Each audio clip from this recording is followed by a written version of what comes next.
Se você der uma olhada no amigos, olhando pra câmera, se você olhar o roteiro, já vazou o roteiro do filme, ninguém pagaria por aquilo. Uma criança escolheu, assim, o roteiro foi escrito por um menino, e eu sei quem é a criança que escreveu o roteiro, foi o Carlos Bolsonaro. E aí, no final do filme, que já entregaram o roteiro do final do filme, o Alexandre de Moraes tá numa sala, junto com o Cicatriz. Eles conseguimos, derrubamos este homem, né? E aí tá o Lula tomando posse na presidência da República e vem os créditos avisando que o Bolsonaro terminou preso, as pessoas se manifestaram e tal. Em resumo, cara, é um filme lelé da cuca, é um filme doidinho. Fala, meus queridos, aqui quem fala é o Alan do canal Inevitável Cortes, e no meu segundo mês postando cortes aqui no YouTube de figuras do Partido Missão e do MBL, eu faturei cerca de 25 mil reais ou um pouquinho mais de 4 mil dólares. E se você tem interesse em estar criando seu próprio canal de cortes, eu preparei um treinamento 100% focado, mostrando passo a passo pra você estar conseguindo fazer seus cortes de figuras do Partido Missão e do MBL. Pra acessar o treinamento é só clicar no primeiro link da descrição ou ler o QR Code que tá aparecendo aqui no meio da tela agora. E se você gostou desse vídeo, não se esqueça de deixar o like e se inscrever no canal. Te vejo no próximo vídeo. Mas vamos lá. Pois bem, vamos começar aqui, né, a nossa querida live aqui, porque é um dia muito insano, né, para os nossos adversários políticos. Muita coisa ruim acontecendo pro Flávio Bolsonaro, muita coisa ruim acontecendo pro Eduardo Bolsonaro. Há um derretimento nítido da campanha deles, um derretimento claro. E eu me lembro quando eu avisei pra vocês que o Flávio Bolsonaro seria candidato, pelo amor de Deus, alguém lembre, né? Alguém fala, não, o Renan falou mesmo. Vocês vão talvez recordar que eu havia dito que o Flávio Bolsonaro, o PT ia permitir que ele se colocasse como pré-candidato, e logo depois o PT ia, quando não houvesse mais, vamos dizer, possibilidade do Tarcísio ser pré-candidato, ser candidato a presidente, eles iam bombardear. Por favor, lembrem-se, fala assim, o Renan ele falou isso, porque eu já comentei isso várias vezes, eu já falei isso em algumas entrevistas na imprensa, e eu acho que está acontecendo exatamente isso. Recentemente eu soube que o Sidônio, lá pra abril, o Sidônio encontrou alguns marqueteiros, alguns caras assim, em Brasília, ele tava tomando vinho, dando risada, eles, mas que você tá rindo? A gente já ganhou. Então a pegada do Sidônio era, cara, vai vir tanta coisa com o Flávio, que, sabe, não... Né? Ali naquele período o Lula passou por uma baixa, o Flávio subiu nas pesquisas e agora, cara, vai se tornando insustentável a pré-candidatura dele. E a candidatura do Flávio, vamos colocar assim. Eu que tenho que me colocar, eu como pré-candidato, né? O Flávio, eu falo o que quiser dele. Vai ficando insustentável porque boa parte do discurso bolsonarista se sustentava por muito tempo numa ideia de uma superioridade moral, de um patriotismo e num vínculo com a imagem de um Brasil diferente, honesto, trabalhador. E que nunca foi verdade. A família Bolsonaro é uma família essencialmente corrupta. Sempre foi uma família de mamadores que nunca trabalharam. Nenhum membro da família Bolsonaro, se a gente colocar aqui no papel, nenhum trabalhou. E olha que eu tô falando que estar na vida pública é trabalho. Por exemplo, o Carluxo, quando ele fez 17 anos, ele concorreu para vereador e assumiu como vereador. Se ele fosse um bom vereador, eu diria, o Carluxo trabalhou. O Carluxo nunca trabalhou como vereador, cara. O Carluxo tinha apenas um cargo lá que pagava uma grana para ele, imaginar, né? Então, se eu olhar direitinho, essas pessoas nunca tiveram muita experiência de vida prática. Então, né, vender que a família Bolsonaro era isso, nunca deu. Mas houve uma ilusão. Essa ilusão, para as pessoas mais inteligentes, caiu já nas eleições de 2022. Boa parte das pessoas mais capazes perceberam, cara, bolsonarismo é farsa. E os mais jovens perceberam. Por isso que dentro dos mais jovens o bolsonarismo tem um grave problema. Não consegue crescer. Beleza, o tempo passa. Vem essa crise e todo mundo sabe, e o bolsonarismo sabia, que o escândalo do Banco Master é um escândalo monumental. E os próprios bolsonaristas usaram o escândalo do Banco Master para atingir o Alexandre de Moraes. Até havia uma piada, vê se o telefone do Bolsonaro estava no celular do cara. Foi pior, né, cara? Foi pior. E aí o cara, né, a casa começou a cair de maneira muito intensa. Assim, eu não tô brincando, a casa caiu de uma maneira que eu mesmo não imaginava, tá? Eu sabia que viria uma série de acusações envolvendo o escândalo do INSS, o Willer Tomás, envolvendo o secretário de esportes lá do Rio, talvez até a Adriano da Nóbrega eles traíam. Mas isso aqui é devastador, E não vai dar pra militância segurar isso por muito tempo. Não vai dar. Porque estão fazendo aquelas revelações no pinga-pinga, no conta-gotas, e vão, né, uma coisa vai refutando as outras histórias. Então saiu agora as últimas notícias, e elas dão conta de que havia um contrato com uma empresa, que não necessariamente esse contrato envolvia fazer filme. Era uma empresa que recebia a grana do Vorkaro, lá pra fora. Tinha um contrato, né, de confidencialidade, o NDA, Non-Disclosure Agreement. E o que tá claro ali nesse negócio é o seguinte: por que o Vorkaro faz um contrato que supostamente financiaria um filme sem obter nenhum retorno financeiro com isso e sem obter nenhum tipo de publicidade com isso? Ora, se ele está fazendo isso, é que da outra parte, ou melhor, na contraparte, há algum favor sendo feito para ele. Qual o favor obtido junto aos Bolsonaro? Qual o favor obtido junto aos Bolsonaro?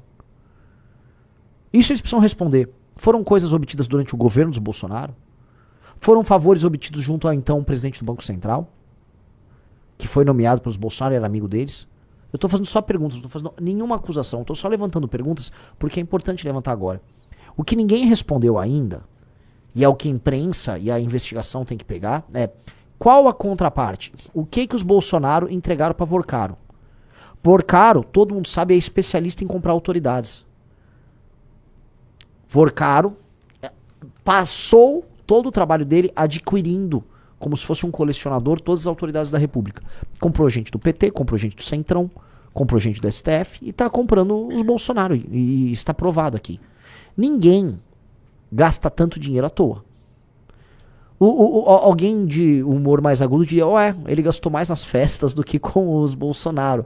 Que, aparentemente, era não apenas uma diversão às festas, mas era também boa parte do seu negócio.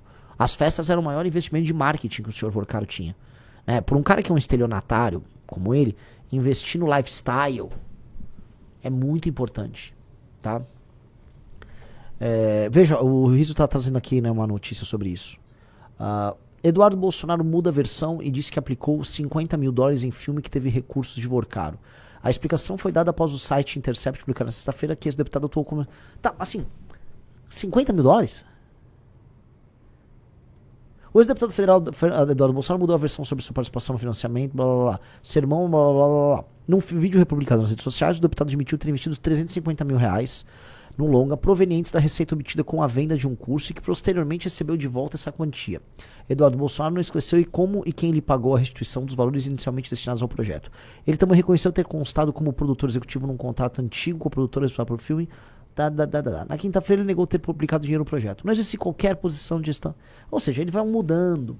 Essa é uma droga, cara. Como esses caras eles trabalham com gestão de crise na base da mentira, eles são desmentidos no dia seguinte. Realmente, ontem ele falou que não tinha nada a ver, né? Agora mudou. Aí ele inventou, eu vi o vídeo, ele inventou que, ou disse, que na verdade aquele valor era um adiantamento que ele fez para garantir que o Cyrus Norrester, que realmente que é um grande, de acordo com ele, um grande diretor de Hollywood, ele pudesse elaborar o roteiro. Assim, é que eu não tô hoje muito na vibe, não tô muito ácido hoje, tá? Mas se você der uma olhada no... Amigos, olhando pra câmera, se você olhar o roteiro, já vazou o roteiro do filme, ninguém pagaria por aquilo.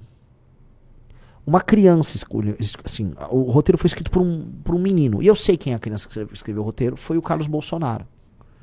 É difícil explicar pra vocês, mas dado que o bolsonarismo produz esse abuso intelectual com idosos, eu acho que o roteiro é um sucesso pra enganar os senhores, mas do ponto de vista cinematográfico e do ponto de vista estético, estilístico, ele é um vexame, tá? A história do Bolsonaro, você vê assim, eles são tão fraudulentos que eles inventaram a história do próprio Bolsonaro, tá? E no filme, só pra vocês entenderem, o Bolsonaro é apresentado como um homem muito corajoso, que nos anos 80, em 1985, ele prendeu, com toda a sua coragem como um militar, ele prendeu um barão das drogas, chamado Cicatriz. É sério, o que eu estou falando aqui está no roteiro Dark Horse, o Rizzo tem até com o roteiro em mãos, tá? Havia um grande barão das drogas chamado Cicatriz. Tá aqui, ó, põe a tela, não há nenhuma invenção minha. Esse drug czar, tá? Ele foi preso pelo Bolsonaro. Entendam, isto nunca aconteceu na vida real. O Bolsonaro, nesta época, nos anos 80, estava tentando organizar greve de militares.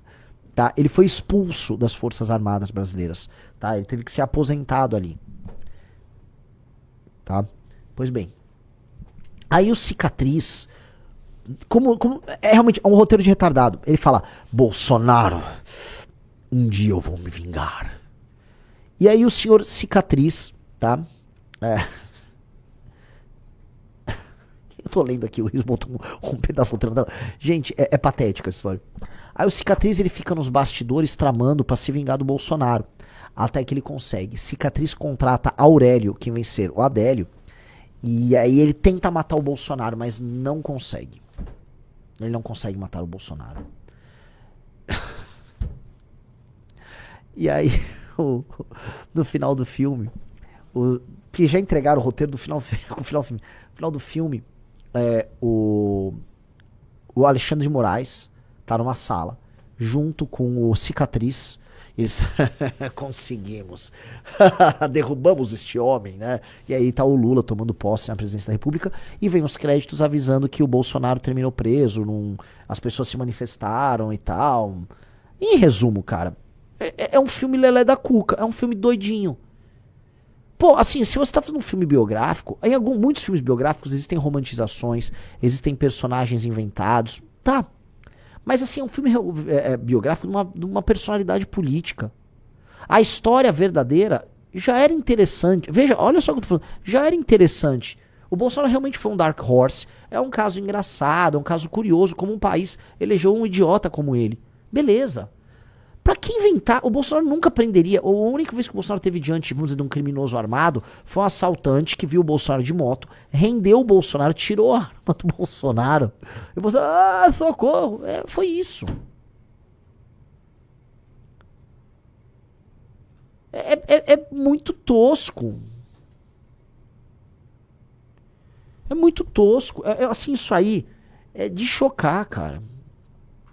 Esse filme era uma justificativa para dinheiro ser jogado numa operação que não envolve cinema. Que eu imagino que seja a operação que sustentou a família, né, a família Bolsonaro nos seus devaneios políticos ao longo dos últimos 2 anos. O que me parece? O pai ia ser preso, esses caras foram atrás do grande mercador de autoridades que era o Vorcaro. Eles sabiam que o futuro político deles estava em risco. E eu acho que eles foram forrar a barriga mesmo. Tudo leva a crer que os Bolsonaro caíram nisso.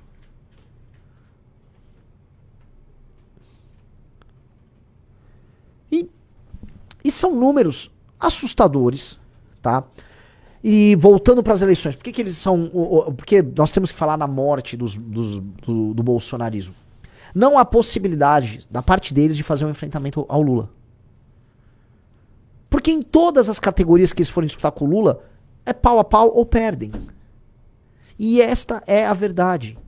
A única coisa que qualificava ele eu não sou o Lula. Porque a gente não gosta do PT. Mas assim, qual a diferença deles pro PT? Qual a diferença? Eles roubam com a bandeira, nem do Brasil, eles roubam com a bandeira dos Estados Unidos na mão? É isso? Eles são toscos, são burros, são corruptos, andam com os piores caras do Centrão, não tem projeto de Brasil. Tem nada ali. Tem nada ali. O que tem foi um truque que enganou por anos a fio um monte de idosos. O que é o bolsonarismo além de um golpe nos idosos? O que é o filme Dark Horse? É um golpe em idosos. Não, eu juro pra você, eu acho que, né, vamos ver se vai sair esse filme. Saindo esse filme, vai ficar um monte de senhor e senhora de idade. Quem é o Cicatriz? Gente, é um personagem fictício. Não, fica fictício. Eles estão dando sinais ali. Cicatriz existe. Vamos ficar atrás. Quem é o Cicatriz? Quem é? Com certeza. Não, meus amigos, não sejam patéticos. Não sejam patéticos. Gostou do vídeo? Então não esqueça. Para ver mais vídeos como esse, se inscreva no canal Missão Nova Geração e acompanhe de perto a missão que pode mudar a política brasileira.